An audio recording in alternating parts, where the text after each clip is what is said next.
Sir, गृह मंत्रालय के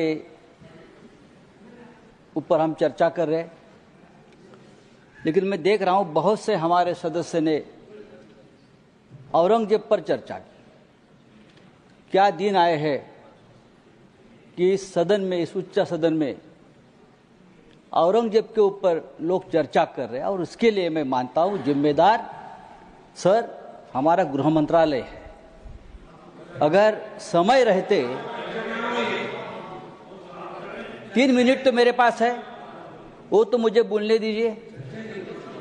अगर गृह मंत्रालय ने, देश के गृह मंत्रालय ने ऐसी जो ताकतें हैं, जो बार बार इस देश में औरंगजेब का नाम लेकर इस देश में अस्थिरता पैदा करने की कोशिश की, उसमें कुछ लोग ऐसे हैं जो महाराष्ट्र में मंत्री है, जो केंद्र में उच्च पदों पर है, तो उनको अगर हम रोके नहीं तो ये देश एक नहीं रहेगा, ये देश अखंड नहीं रहेगा।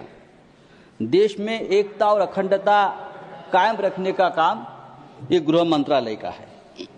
लेकिन मैं देखता हूं सर, कुछ सालों से इस देश को पुलिस स्टेट बना दिया है, पुलिस स्टेट। और उनका काम क्या है कि विरोधियों को कमजोर करना, पॉलिटिकल पार्टियों को तोड़ना, यह गृह मंत्रालय का काम है हर जगह। एमपी विधायक, उनको खरीदने के लिए पुलिस की मदद देना।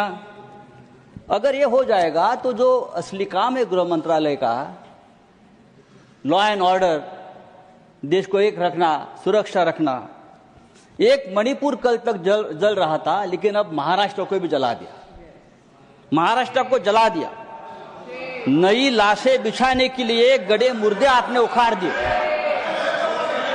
नई लाशें बिछाने के लिए आपने गड़े मुर्दे उखाड़ दिए, और वो भी औरंगजेब के नाम पर। 300 साल में नागपुर में कभी दंगा नहीं हुआ था, इतिहास है नागपुर का।